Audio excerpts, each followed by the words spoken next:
আচ্ছা, ফরিদউদ্দিন মাসুদের বিরুদ্ধে কথা বলবো না কার বিরুদ্ধে কথা বলবো?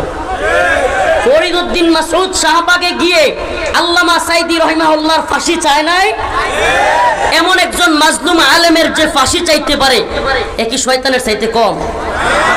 যেই ব্যক্তি হাসিনা র এবং আমেরিকা সিআইএর দালালি করতে গিয়া 1 লক্ষ মুফতির ফতোয়া জিহাদের বিরুদ্ধে নেওয়ার জন্য পুরো বাংলাদেশে সফর করেছে, আপনারা আরো শুনলে অবাক হবেন, বাংলাদেশের একমাত্র আলেম যার পরিবারের ফুল সিটিজেন আমেরিকা।